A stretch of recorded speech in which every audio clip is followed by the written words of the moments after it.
Gotcha.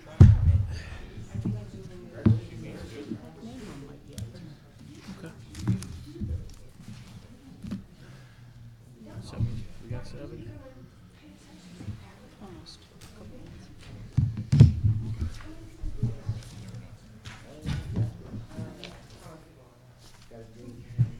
So what's new since I haven't seen it?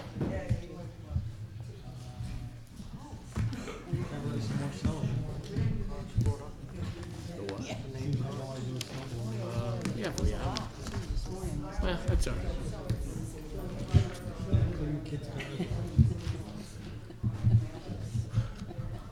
I'm sorry, I just. I know you did. Go ahead. Yes, you had it. My wife says you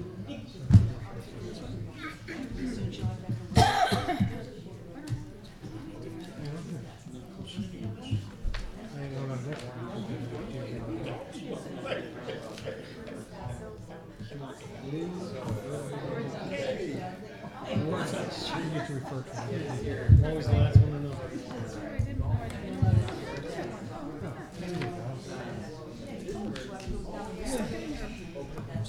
I looked at it.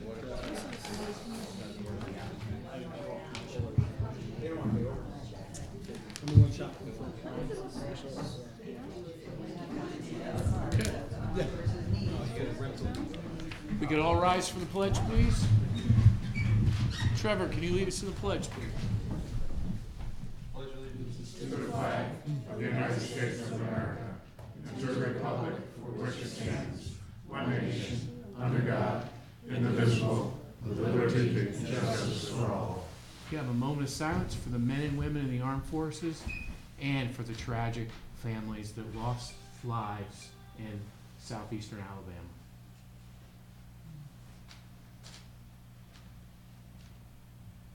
Thank you.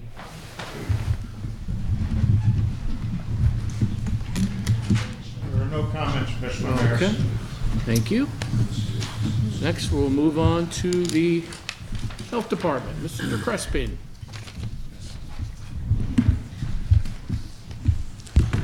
Good evening. I'm Mike Crespin, Health Director for the Health Department. So I have a short presentation, and the first slide there you see is an overview of the Health Department proposed 2020 budget compared to the current year. As you can see, it's close to flat. There's a small reduction overall, and as is typical, the personnel expenses are the majority of the budget. They account for close to 75%. You can see that the public health emergency preparedness line, which is this one here, which is 100% offset by the state of Connecticut Department of Public Health. There's a 1550 reduction in that line, and that's due to the fact that we're expecting to see a shift to a regional model next year. So there's likely to be a regional lead instead of several different leads in Region 5, which is a large emergency preparedness region on the western side of Connecticut. There's also that small personnel reduction. It's only $350. That's $350. That's because our longtime assistant sanitarian, Christine Thomas, retired last July, and that $350 reflects a savings in longevity pay.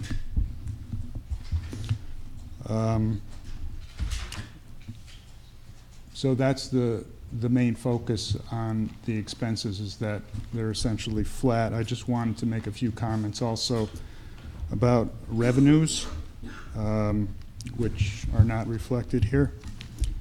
There's another 100%, which is this one here, Health Block Grant. That is also 100% offset by the state of Connecticut. And there's a variety of different services that can be offered. In the past, we've done diabetes, self-education prevention, and we've done fall prevention and a number of other programs. Then the household hazardous waste account, there's approximately 45% of that is offset by revenue from other participating towns. And the other two significant sources of revenue are permits and fees, which is largely septic system permits and food service establishment licenses, and then also New Milford, Washington Health Services Agreement. So there's the full-time personnel for the health department. Our new assistant sanitarian, that's the young guy there, Christopher, and he's working out very well. He's very capable and has made some significant contributions in the short time he's been with us. Jennifer Lewis is our office coordinator on the far left. She's been with the department since April 2016 and is exceptional. And then there's Suzanne and I, the old timers. Suzanne will have her 30-year anniversary this July, and I'm working on 31 years. And I think it's also noteworthy to mention that this is the same number of full-time staff that the Department of Health has had in the 30-plus years that I've been with the department.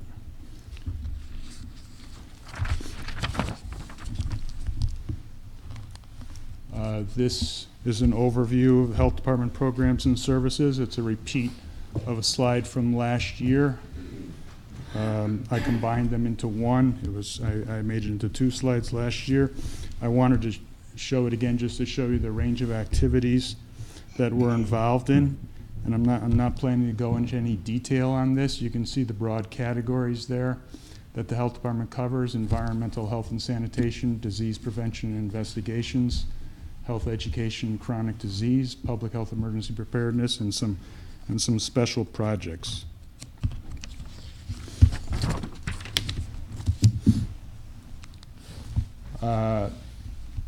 In the last year, I mean, the services for the health department, there's always something new, there's always something changing, and we're always focused on trying to keep up with the ever-changing world of public health.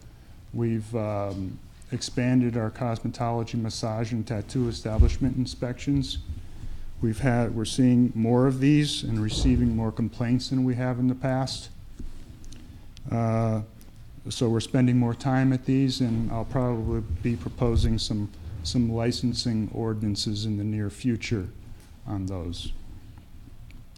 The Radon Education and Testing program, that's a partnership with the Connecticut Department of Public Health, where this is the second year that we've been doing this now. The Department of Public Health provides us with the test kits, and we promote and distribute the kits. We did this for the first time last year. It was a very successful program, so we expanded it this year. You see these, oh, I didn't mean to go there.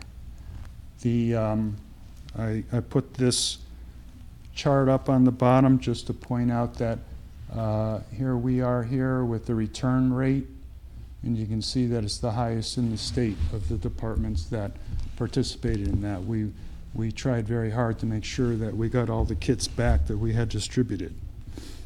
And we plan to continue this program into the near future at least, and we're keeping a map of radon, the likelihood of radon in various properties around town. The FDA Food Code training and adoption. The state of Connecticut has adopted the FDA Food Code, which greatly expands the technical requirements for food establishments. So there's quite a few training requirements And there are three of us, the assistant sanitarian, and myself are certified food inspectors. And there's been 70 hours of training that has gone along with remaining a certified food inspector. So that has taken quite a bit of time. Also, we partnered with the Milford VNA and Connecticut Department of Public Health to offer hepatitis A vaccination clinics this year. We just completed them, actually 2 so far, one in January and one just last week for high-risk population. And well, that ends the Health Department part of the presentation. I don't know if you have any questions about that. I can move on to Local Emergency Planning Committee. Does anybody have any questions for Mike as it concerns the Health Department? Walter?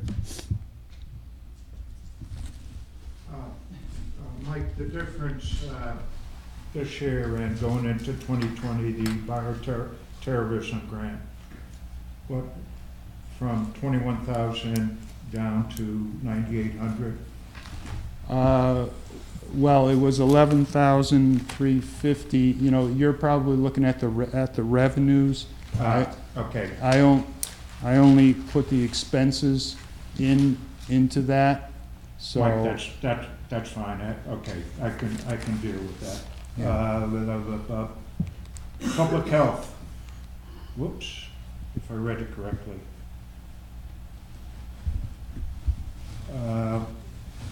11,350 down 1,550. Preparedness, public health preparedness. yes, that's public health emergency preparedness, which is 100% offset by the state of Connecticut. Okay. Mike, thank you. Okay, you're welcome. Dr. Moore? I just want to talk about water testing.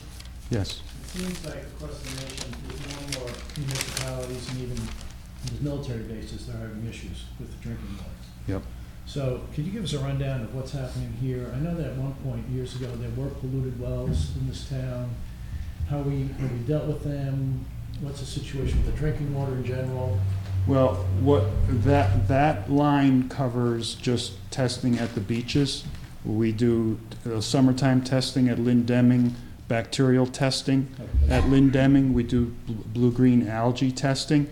And then there's occasionally some private wells that need to be tested, which is also built into that part of the budget. Primarily, recently, we've seen some sodium and chloride pollutions. There's been a lot more of that happening around the state and just about everywhere because of some of the treatments that are used on the roads, and some of the wells that are closer to the street, you know, tend to get polluted. We do not test private wells. You know, that's our main responsibility. We do private well permitting. So whenever there's a home built with a private well, we permit that well. But public water is overseen and regulated by the state of Connecticut. They have a very active program with all the public water supplies, both community and larger public water supplies. So Aquarian has very stringent testing requirements, and all the community wells and public wells have fairly stringent testing requirements depending on the population that's being served. All right, so it falls under the state in that. Yes, all the public and community wells do, yes. Thanks, Mike. Yeah. Any other questions? Testing blue-green algae. Yes. Last year you had 15 tests scheduled. Did you do all 15? Those are done by Western Connecticut State University, so we don't collect them. We pay WestCon to do them for us. It's a regional effort with all the towns that are on the lake. So you know, they give us a cost to do that, and then we pay and we get the results. And we do visual monitoring, but we don't collect water ourselves and send it to the laboratory. Western Connecticut State University does that for us. Right. There were 15 scheduled last year for $50. They've Yeah. gone up to $75. You know, that's not actually an accurate per sample test. They give us I broke it down and last year's, if I wrote 15, that was inaccurate, because I think there's closer to 10 tests, but they charge us a total of around $810. And then I broke it down by, I divided that by, I divided that by a certain amount just to get an approximate per test sample. But overall, what Westcon charges is close to $810 for the entire round of sampling for the summer. And are they doing fewer this year? I mean, it's listed here, 15 one year, 10 this No, coming. that was a mistake that I made, or just an estimate of the number of tests, because last year was the first year that they were doing them, so it was an estimate, and they didn't really break it down. I didn't really know at this time the year before, how many tests they were going to do or how it was going to work. So what they do the testing, I believe it's from, I believe it starts July 4th weekend or close to July 4th weekend and goes through the end of August or perhaps Labor Day, so it's closer to 10 tests. And as I say, it's an overall charge. It's not a per sample charge. So I broke it down that way to have it make sense for myself and to and for others. But it's not really a per. I think what they probably do is they have a cost for all of the tests for all of the towns. Danbury, New Fairfield, Sherman, all participate, and then they probably just do a per town charge. And then I broke it down further, even though they don't break it down that way, a per sample charge. Okay. Thank you. Any other questions? Mike? Okay. Mike, thank you and the staff for all of your hard work and help. And I know next you're going to be doing local emergency planning. Yes, thank you. So just one slide for LEPC. Just wanted you to see activities over the last several years. LEPC is a planning group consisting of many volunteers and also town staff. So I'm the chairman, and Brian Ullman, who's the emergency management director, is also part of LEPC, and Suzanne, and the sanitarian, is part of LEPC. Mike Zarba is a member of LEPC, and then, as I say, there's quite a few volunteers from the fire departments and other agencies. So, as I say, it's a planning agency, and there are some of the things that we do, drills and exercises. We rewrote the bylaws 2 years ago. We've been involved in various emergency generator projects. Obviously, those generator projects have not been paid for through our $4,000 account. What we do mostly with that is support CERT, which is the Community Emergency Response Team, and they have the responsibility for managing shelters, emergency shelters, if we need them. And also we support NARA, the Northville Amateur Radio Association. They operate a communications van, which is a refitted senior bus that has a lot of radios and equipment in it. So we support that with the $4,000 budget when the need arises. And then on the right side, there are two projects that we've been involved in the last year. We did replace the generator at the Max.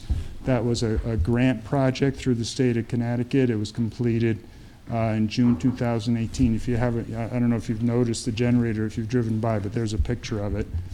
And then we're working on a hazardous materials emergency response plan as well, and we hope to have it completed shortly.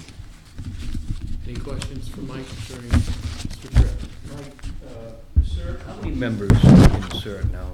They've been doing pretty well recently. They have a booth at Village Fair Days, and they do quite a bit of promotion. They have a website. I believe they have probably between 25 and 30 members. So, yeah, they're doing well. Good, thank you. Any other questions for Mike? Doug? Mike, I see that you have $4,000 allocated this, correct? Yes. And I see in prior years it was less money. I'm sorry? Prior years, I see that, let's see, 2017, 2018 was $1,799.37. Yeah, that's what we spent. We've been very conservative with the spending, and some years CERT gets some grants through the state of Connecticut through DEMA, so we haven't had to spend as much to support CERT. And actually this year they got a gift from, I think, the New Milford Board of Realtors for $800, so we're probably not going to use that $4,000 again. I would ask that you keep that $4,000 in the budget. I think there's likely to be, the emergency management director might possibly be taking over that account and find uses for it, better uses. I mean, we might be switching some of the, how we consider the spending, but a lot of the spending is based on what CERT asked for and what NARA asked for, and as I say, sometimes there's assistance that comes from the state, especially for CERT, so we don't have to spend what we allocate. So what are the expenses that they have? Just to kind of... They ask for flashlights, they ask for vests, they ask for, on occasion they've asked for radios, they've asked for batteries. I mean, we've purchased, it's a lot of small stuff, to support their members and their readiness, and supplies and equipment for CERT is one of those expenses. And then for NARA, as I say, because they're a communications entity, they're a they're a group of volunteers that operate, they're ham radio operators, and so they have this communications bus or communications van that if everything were to go down during an emergency, that would be the last resort, the last communication resort. If we were to lose all power and have no cell phones or anything, the amateur radio group could get us through. So we continue to support them. Any other questions for Mike? Thank you, Mike. Thank you. Appreciate it very much. Thank you. Next is Youth Agency. Pat and Jenny. Just give me a minute to put Yeah. it up. Katie, give me a piece of paper. What? Piece of paper. I brought my waste car and I left my stuff in my truck. Thanks. Is, Jim on youth agency? Yeah. Pat, too. Oh. All right. Be here, secret.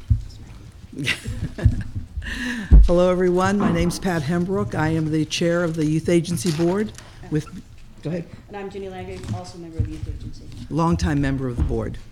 I'd like you to first look over at the pie chart that's on the left-hand side of my first slide. The green and the red together total the entire amount that we're asking from the town. But because we have a lot of programming that is self-sustaining, 70.4% we're projecting is going to go back into the town is revenue, and then return it back over to town hall. Yeah. So this is what happens when you have a video department in your department, and they're able to help you with your presentation. That means that in essence, we actually run all of the programs we do at a cost for the town of 29.6%, which is $308,564. We are now because they're changing how the police and the courts do certain things with kids that are at risk. This is now law that they don't really send the kids to court. The juvenile courts are now gone. So what they do is they send them to youth service bureaus, of which the youth agency is one. So whenever the schools, the police, the parents, the juvenile court of sorts, and DCF, they will refer people to the youth agency, everything from truancy to anger management in the schools, so that they're not, whenever there's any time that instead of sending them to court, they will send them to a youth agency board, so that our juvenile review board listens to these cases and make recommendations for these kids. This is kind of in transition. We expect that we're going to have more and more of these cases coming to us, since they're trying to take more and more of them away from the courts and the police. In addition, my first budget is the actual youth agency budget. We take care of 4 buildings: the Max, our wing at Pettibone Community Center, the farm, and the lower level of East Street School, where we have storage and we also have basketball for the kids there. We take care of our farm equipment, which is also used for the Nottawa High School actually has a farm equipment major, and they come up and do the maintenance on our farm equipment. And we also do the general maintenance on our buses and on our trucks. We're required to have our buses checked in a different way. Every 30 days they need to be checked, so we take 90 days, we take care of those. So our youth agency budget, we do a lot of these different programs, and I'm going to talk about a few of them. Our personnel, this year we're asking for an additional $20,000, approximately, it's just under $20,000. As you all know, Mark is no longer an actual employee. We have hired him back at $1 a year while we go through the transition. And what we realize that we need is we're going to need a farm manager, because the person who is going to take over the actual head of the youth agency is going to be doing more of the juvenile, the Youth Service Bureau and other managements of the youth agency, and we would probably not find someone else who's going to spend as much time at the farm as Mark does, so we feel that we need a farm manager. That $20,000, along with $14.5 that we have for a programmer position, would then give us enough money to possibly hire someone. We increased the state education grant by approximately $5,000. We already received a letter knowing we're getting that money. So we figured rather than come back for it, we might as well just put it in the budget. Sullivan Farm, we're using the same amount that we've used in the past. Material and supplies is down a little bit. $4,500 for the work crew, materials and supplies. This is the group that goes around. As you can see in the bottom pictures, they take care of a lot of the town properties. They take care of some of the cemeteries. And then $1 for a grant is a place set holder. And the contractual services are things we monitor for websites. It's used for trainings. So that's what the contractual is. The next one is the Max.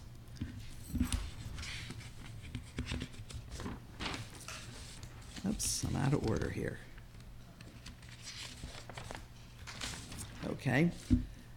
The Max is used for many things. It's used for workshops, trainings, weekend activities for the kids. It's also a full-fledged catering facility, in addition for doing production for things that we sell at the farm. We also do a lot of our different programs for, like, the family dinner, the unplugged dinner, where no one's supposed to have their cell phones, so that they can have a nice family dinner together. The teen vaping, which is a big thing right now. The Boy Scouts also use our building, and we do have this showing some of the people doing catering. Personnel is up a little bit, but that's not anything that we can control. Materials and supplies are up a tiny bit because we do need a few more. The cost of oil and propane has gone up, so that's what that is. Contractuals, we are required to have police at the events that we do at the Max. So, and the $60,000 that's under self-sustaining is the money that we use as seed money, so that we can use this money to make approximately $120,000 back, because you have to have the money to be able to make the money. Our latchkey, we're the largest daycare center in New Milford. We're open 7 a.m. to 6:30 p.m. We are there on snow days like today, school holidays. I'm sorry. Summer too. And all summer long, kids go to a variety of different places. Personnel is, not a number that I really can, a lot of it has to do with raises and whatever. Material and supplies is staying the same, and the enrichment is staying the same. And that is it. Any questions? Katie? Katie? How many people make up that personnel line for the latchkey? How many employees for Latchkey? Well, there's a site supervisor at each site, Sarah Noble, Scotticoke, because we do our enrichment program at Scotticoke, Hill and Plain in Northville, and then we employ a lot of students. We are one of the largest employers of students. So that's 4 site supervisors, There's right? 4 sites, Okay. yes. And how many And then there's, students? we run 180 kids throughout the year, but usually we average about 120. No, you said you employ students. Oh, how many students? I don't have a number of exactly. I can find out for you. Could you? Mhm. Yeah, I'd just like to see, it's a large number, considering it's a program that works in the morning and in the afternoon. You know, it's not an all-day type program. So I'd just like to know how many people and what that makes that up. Most of them are part-time, because. I know, but that doesn't, I'd just like to know how many there are. Okay. I know it's not full-time stuff, but I would like to see, and if you said you're employing some students for some of it, besides the 4 site supervisors, I assume those are adults or whatever. Just, could you get us a breakdown of the number? Yeah, and some of the money, I do believe, is we get back in grants, like we kind of split. Okay. So I'll find out. I'll Yeah. get you those numbers. Thank you. Mike? Yeah, now, the at-risk cases you get that you, Mr. Malone, is that kids that you want to actually help out by working at your program, or no? No, well, sometimes they can, but a lot of times it's like, we do a lot of workshops when it comes to things like anger management. So we would actually have them, a lot of it is case by case, depends on, but not necessarily. Okay, so how do you decide who you're hiring? I mean, as far as, is it the same as any job where kids just apply and you decide? I mean, I guess the questions are, youth agency is, part of the goal is to help kids improve their lives and not, so are you getting some kids that need a little help and you're kind of working along, or are you getting mostly the top kids in the school, or? What we try to do is actually mix them.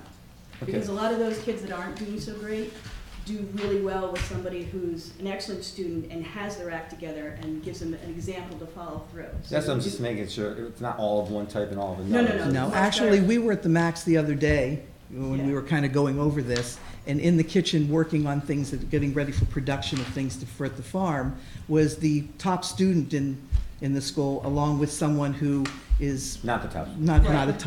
top student. We'll just say that. Right. What's, this is a real quick question, it's nothing to do with your budget.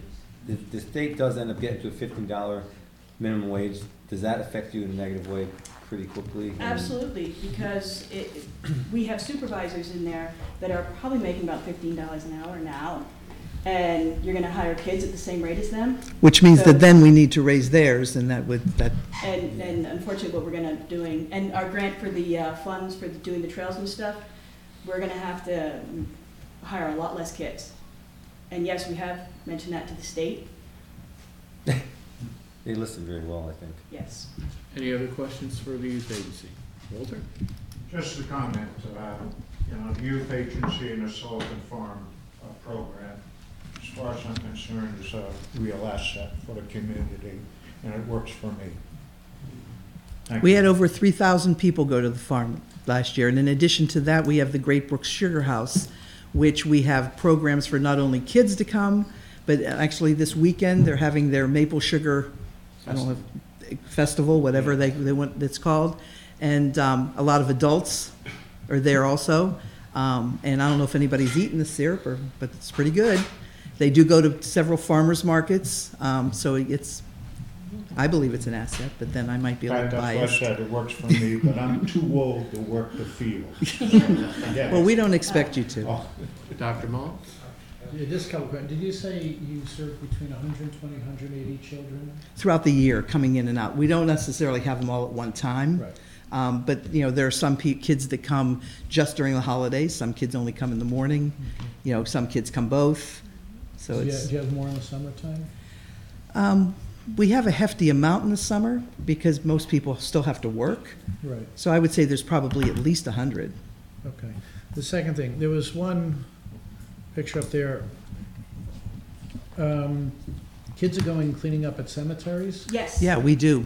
Actually, and believe it or not, they have learned, they do one of the cemeteries, they maintain it, they actually repaired the gravestones there.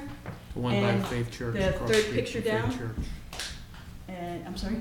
That's the cemetery across the street from Faith Church.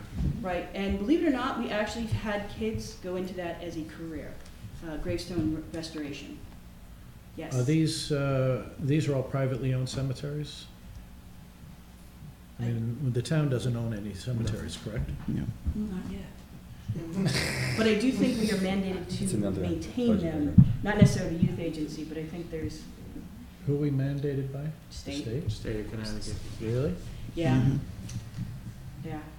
If the- We also take care of all the trails, Right. the, If you know, the hiking trails. cemetery, But that's so, on town property. Yeah. Dr. Miller, if the cemetery was to fold, then the town would have to take it over. Thank you, Mayor. Yes, sir. Pat, Doug? oh, I'm sorry. I thought you were looking. How are you? Just to better explain to me, I'm looking at the number here, in 2017 was $446,000, correct? For what? For what? For actual personnel? On page 195?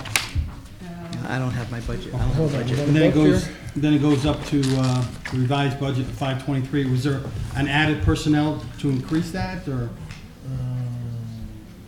Is that youth before and after program? Right, Yeah. that's what's about, Yeah. right. If you go to the next page over. Yep. That's what I was gonna say. I did find the personnel, but I'd still like to have a breakout on part. Yep. This way you wanna look at it. And you're gonna wanna,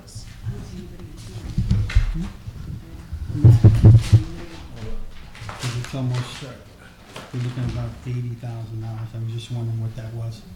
That's because they have to hire some people to start replacing the dollar a year guy, I believe. Right, I heard it was 20 and then an That's the additional. farm, and then, Ginny, the replacements that you're bringing in for the manager, Mark, Right. the farm manager you spoke about, is the excess amount under the staff, is that for the person to do the administrative part of For his the- job? Farm? No, the farm you told us about. That's what Doug is bringing up, there's like $80,000 difference. What page you on, Doug? It's 195.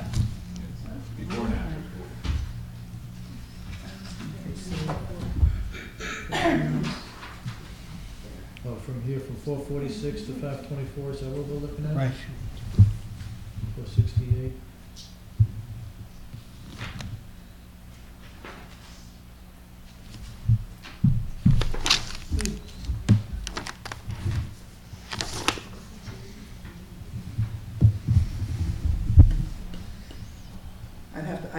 I can look it up. Yep. I don't Yeah. Yeah, So I you just want right now. an explanation of why it was increased, and if you could tell me, you know, who it was for, was multiple personnel, or? Doug, were you talking about 4,000 difference or? No, it's about 77,000. you're looking at 2018, Walter, under personnel of youth before and after. Social worker, part-time social worker. Yeah, I'm we just did wondering. hire eight, Okay. but we had the position. So you can, eight you can get us part-time- back that information? Yeah. Great. Just to, And to fill that I void. have to look at it and find out. No, go ahead, just to fill that void so I can understand Yep. where it's going, that's all. Okay. And the item, Pat, that I asked about, on page 196, you list out the personnel, but I'd still like to know how many people, I mean, I can figure out the latchkey manager, that's probably one, but I don't want to guess.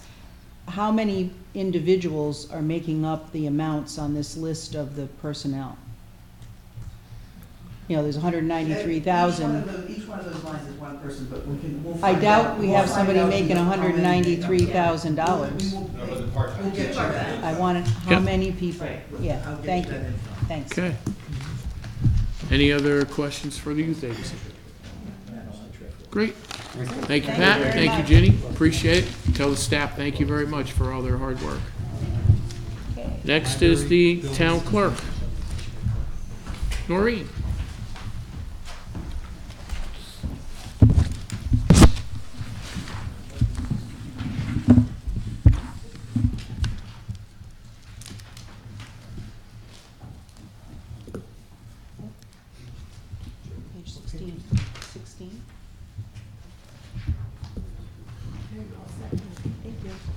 Good evening, I'm Noreen Pritchard, Town Clerk. I think everybody's pretty familiar with what goes on in our office. Land records, election, vitals, ordinances, all sorts of things. So I'll go straight to the revenues. We have historic documents, 18,000. Local capital improvement projects, 10,000. Revenue from the town clerk fees are 630,000. Our passport revenues are 9,000. Okay, and our expenditures. So the total revenues is 667,000.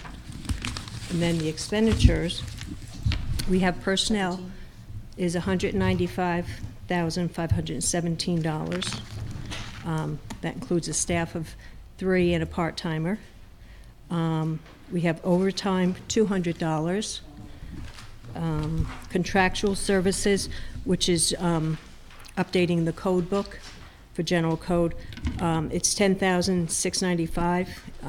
It's higher this year because of increase of having to get the code book updated. There's lots of different amendments and repeals and things, and they have to get put to print. Historic preservation is a grant we get every year, $6,500. It's actually going to be $7,500. I found out about a week ago, so that's a good thing. And then another expenditure is materials and supplies. The biggest bulk of it is the indexing of our land records and the supplies, the paper, the books, and that stuff. Publishing for all the legals and just general supplies and mixtures. So that's $40,700. So the total expenditures is $253,612. So let's see. Oops. So the summary of that, the total revenues is $667,000. The expenditures is $253,612. So it's a profit of $413,388. That's about it. Any questions? Noreen, I'm always interested in the preservation of historic documents here. Mm-hmm. Could you just go through what's being done for that? Putting documents on microfiche and Yep. things like that? Well, what we've been doing the last few years is old tax books, old land records, getting new binders because they were in the cloth ones. Mm-hmm. Everything gets microfilmed. So now we're back to old tax lists, I don't know, 1907, and just the books are falling apart, they're in the vault. So with the grant, it's, for a good thing. And I think the next project we'll do is, we have grand lists that are very, very old, and they're like huge, if we can get them put into smaller things and microfilm going forward. So there's plenty of things to do in the office. That's great. Yeah. Thank you, Noreen. Yep. Any other questions for Noreen? Okay, Noreen, thank you very much. Okay. And thank your staff Thank for all their hard work. We Thank you. appreciate it very much. Thank you. Next is the library. Sally. Do you have a $400,000 profit too? I was going to start out by saying, you're not going to like mine anywhere near.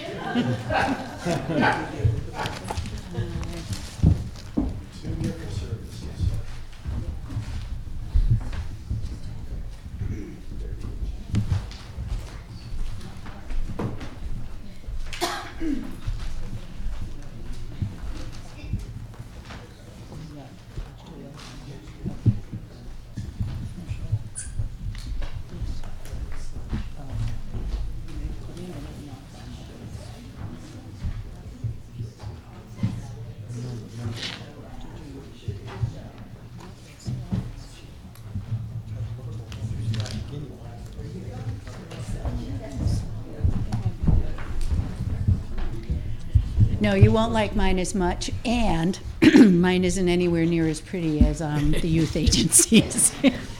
I should have made some kids come in.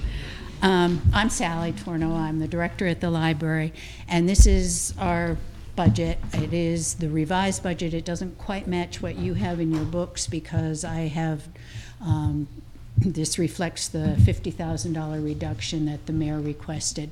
He requested that we take it from the other line. I actually changed that to take it from the print line, since we will be in a very small space over the next few years, couple of years, I hope, and won't have the room for purchasing as many books as we normally do. So it made more sense to reduce that line. I do want to emphasize, though, that once we are back in our full-size building, we will need to go back to previous levels of purchasing. Is there any question here? I'll just go on, or do you? Just one question. Sure. Revenues. Am I missing that page? Well, we are a public library, so we don't actually have revenues because we provide free services, but we do have some that come in with fines and fees, and that's what you see less estimated revenue.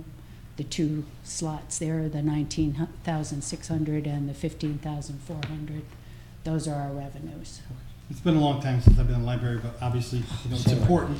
But I didn't know if there was rentals and stuff like that, or you rent it out to you. So everything's kind of free, and most of the money is for overcharges or late fees, correct? Right. Okay, Exactly. thank you. Katie? Sally, could you get us a copy of that, which doesn't match what we have here? Of course. Thank you. So I can't see that. Walter? Again, just personal comment on my part. To me, any library, any community is a jewel of any community. And Sally, I want to thank you. I want to thank the building committee.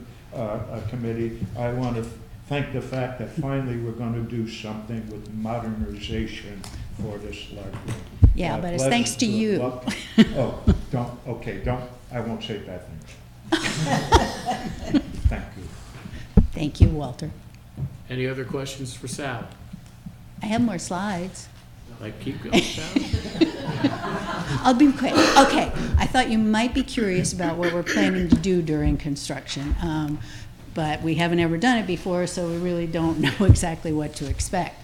In talking to other libraries who have experienced this, we are expecting, as I have done in the budget, to reallocate it to emphasize our e-resources, since they take no space. We are planning to retain our current hours unless something unforeseen happens.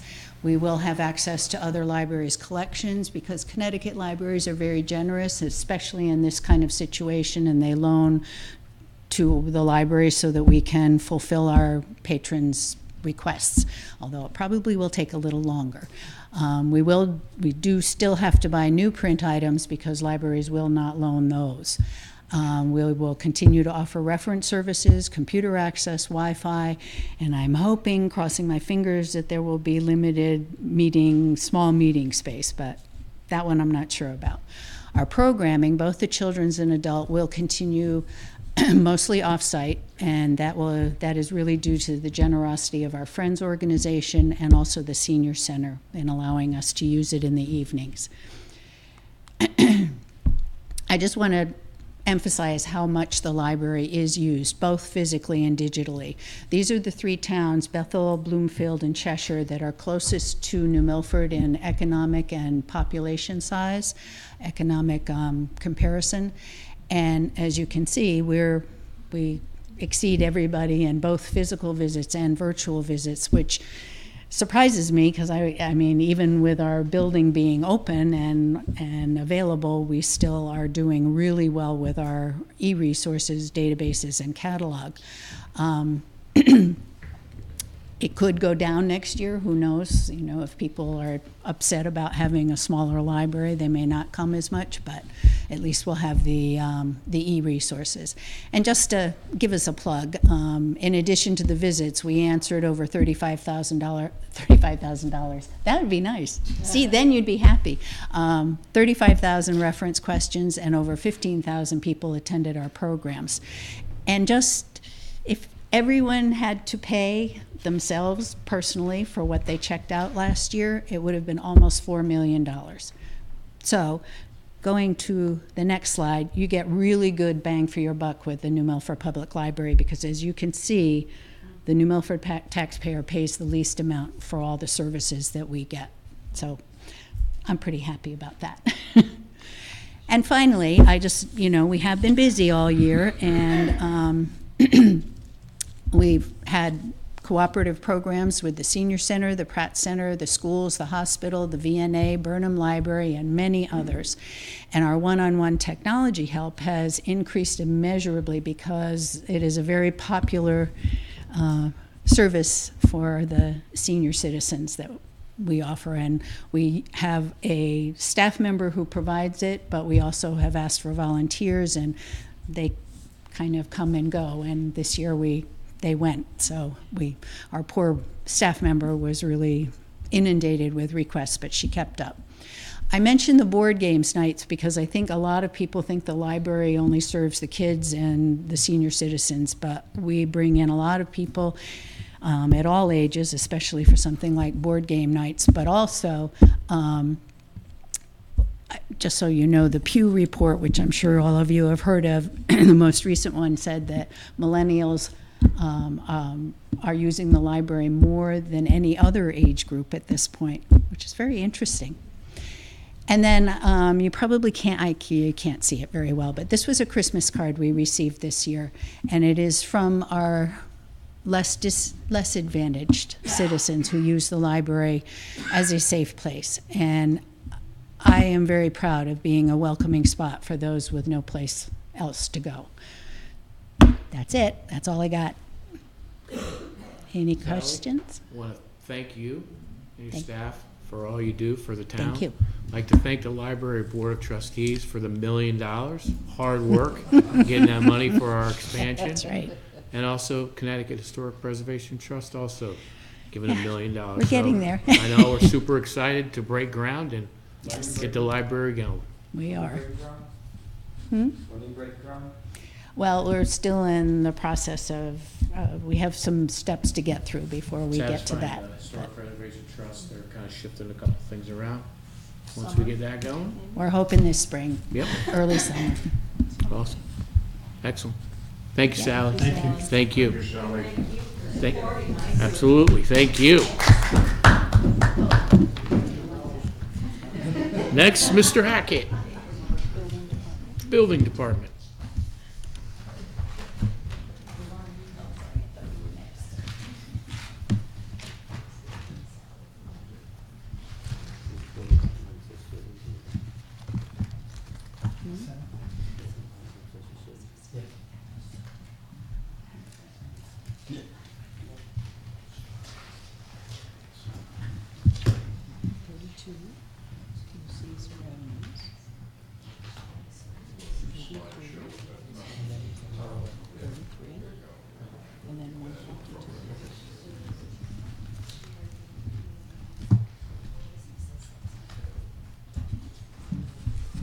Hello, I'm Tom Hackett, building official, and this is a pretty simple budget, so it shouldn't take too long.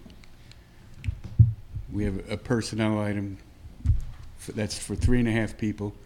We have overtime in case someone's called out at night, material and supplies, and that's our total expenses. And then we have some revenues, and I've put our revenue, I always try to keep it at 400,000, and we come, you could see from previous years, we come pretty close to it. The 2019 is what we have up through about the third week in February. And so I'm pretty sure we'll hit the 400 this year, or be very, very close. We're ahead of last year, I think, a little. And this kind of shows the expense and the revenues together. We don't make 400,000, but we do make some money. And that's pretty much it. Any questions? Any questions? Not about the budget, but, I mean, you probably see the economy in New Milford more than anything. How are we doing with building starts and that stuff? This year's been a busy year. So people are finally starting to do some stuff. Yeah, lot prices have come down some, so we've seen more single-family homes, and we've seen some commercial, bigger commercial. You see TJ Maxx and the thing across the street from it going up. So, I was more curious about the houses. Any other questions? Jack, we want to thank you and your staff. There's 4 of you in the department. 3.5, yeah. And 3.5. Yeah. And also, we have our department services team that meets most Tuesdays. So when new businesses that want to either come into New Milford or they want to expand, all the department heads from land use to building to health to fire are all there to answer any questions. So I'd just like to thank you guys for helping us to continue to grow the grand list on that side. Okay, So thank thank you. you. Thank you. Okay. Next Bill is makes you do all the work. social services. Wow. All right. Okay, you're on.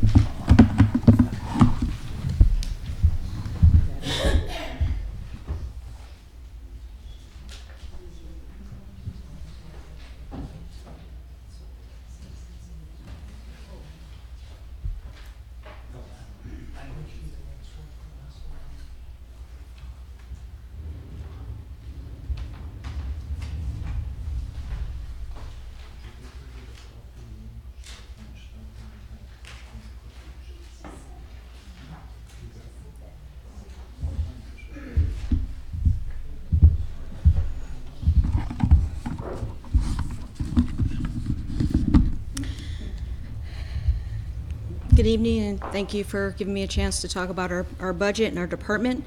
My name is Ivani Butera, and I'm the Director of Social Services in New Milford. Our mission is to help people meet their basic needs of food, housing, and clothing, and the maintenance of their health and well-being. We provide various seasonal goods and programs to help those in financial crisis within our town. We also support our community through empowerment and advocacy, connection to resources, and opportunity to increase the welfare of those residents in need that come to us. The pictures demonstrate a few of the things that we do. Some of it is programs, our food bank in the top right corner, and also our food drives that involve a lot of our community partners.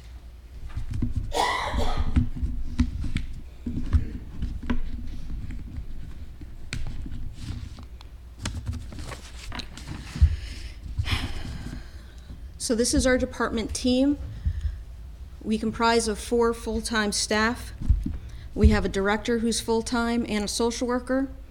Our full-time social worker is also our food bank manager and our volunteer coordinator. We have a part-time social worker who also helps with our special projects. And we have our first full-time office coordinator who also manages the daily tasks of our department. I also want to point out that we have, on average, about 20 volunteers that donate their time every week to help us accomplish those projects and programs. And with the hours they put in, which averages about 380 each month, that's equivalent to over 2 full-time employees. I'm pretty proud of that, actually. Good volunteers, very good volunteers. So what do we do and how do we accomplish helping those in need? Our most significant program is our heating assistance program, and this helps residents offset their heating costs during the late fall and the winter months. Last year, we assisted folks with was able to get them approved 540 households with grants that averaged over $300,000.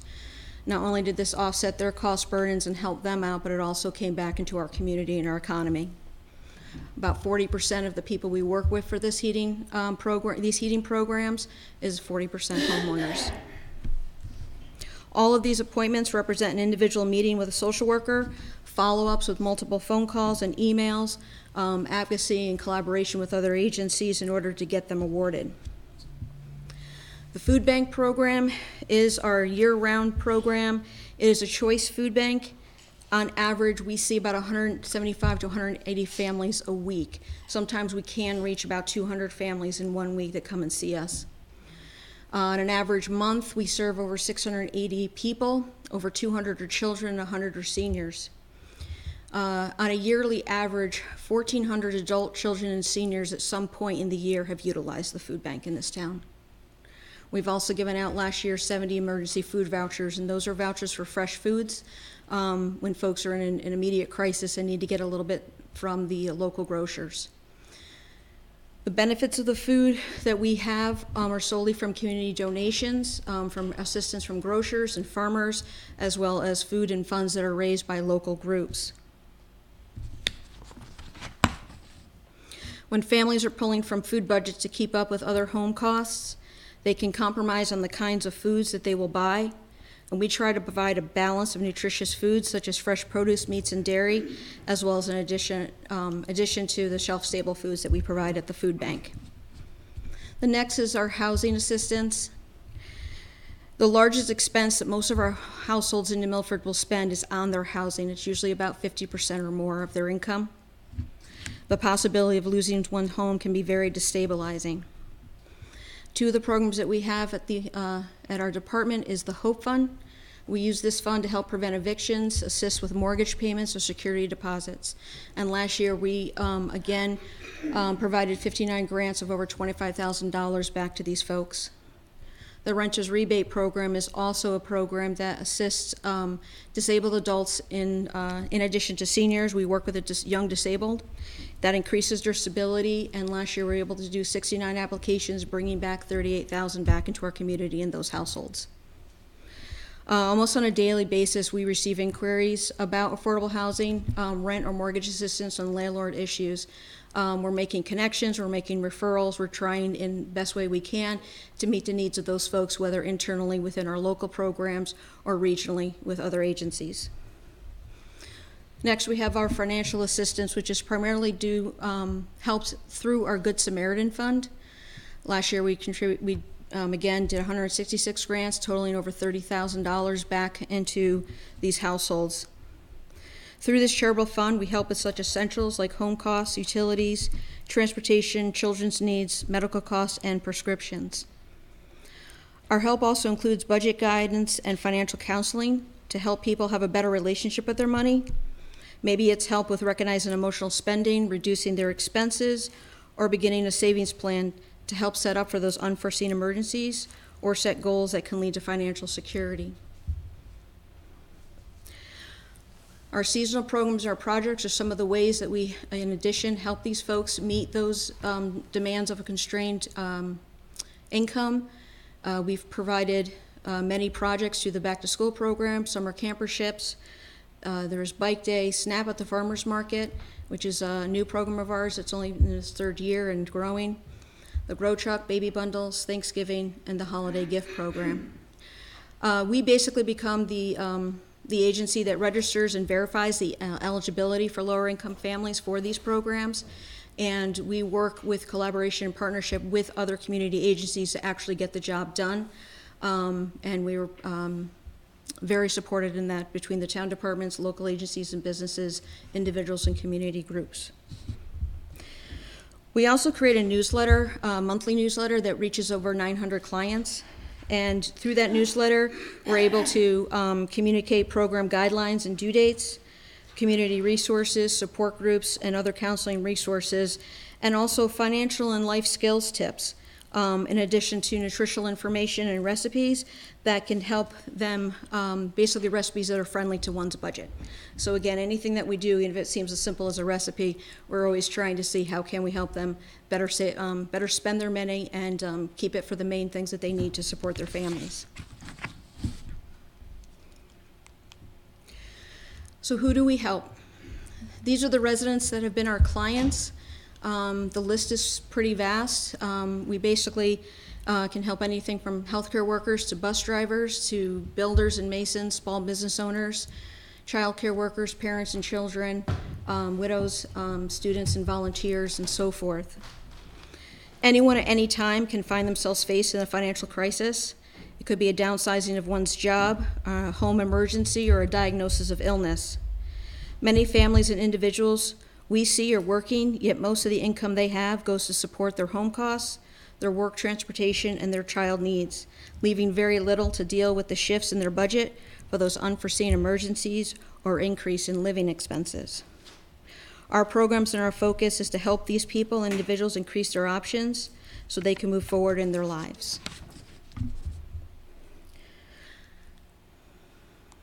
So besides the 4 of us and our 20 so volunteers, we also make this happen with our relationship with our wonderful community partners.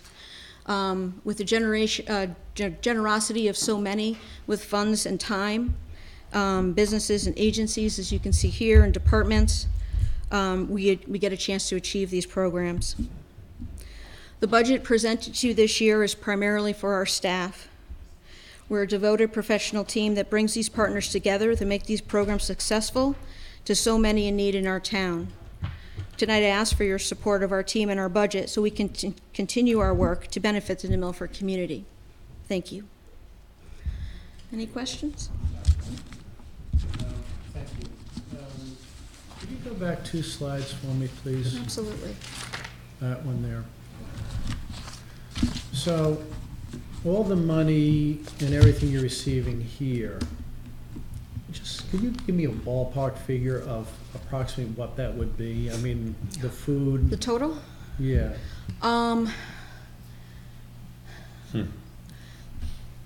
With the heating, the housing, financial assistance, that's close to 40,000. The food, my God, that's probably a little bit harder to detect. We don't buy everything that we do. I mean, we do receive a lot of donations. I don't have the exact amount, but thousands and thousands of dollars in donations. But we also receive in-kind goods. We look at giving out about 12 to 1,300 cans of goods each week. That doesn't count about the 12,000 pounds of vegetables and fruit, probably another 5,000 pounds of rescue food, not even counting the bakery because that's a little heavy on the pounds. But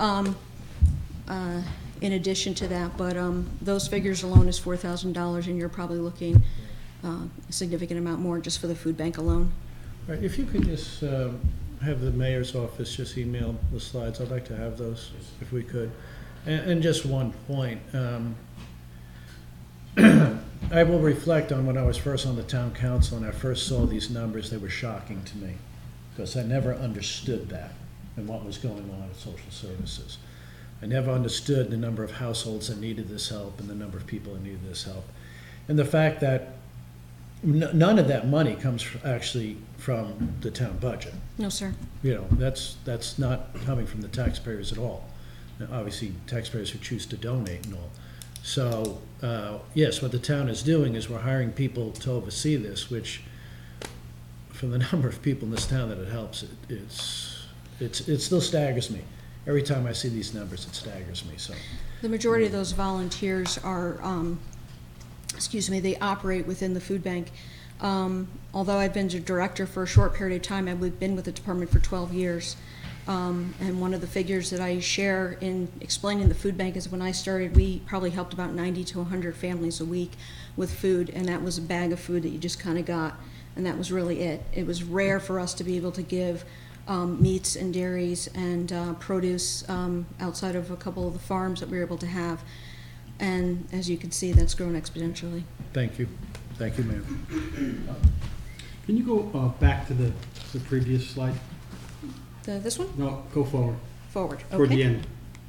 That one. Yes. What is under unemployed? What is that Alice? Underemployed or Alice the itself? word Alice. The word Alice? Yeah, what is that just a general person? We help Catch me if Alice. I do this well, Katie. Alice describes a working family Right. that is what's called asset constrained, which means that most of their income that they are receiving is going directly into the care of their home, for paying for their housing, paying for childcare, and paying for transportation to and from back to work or the needs of their children.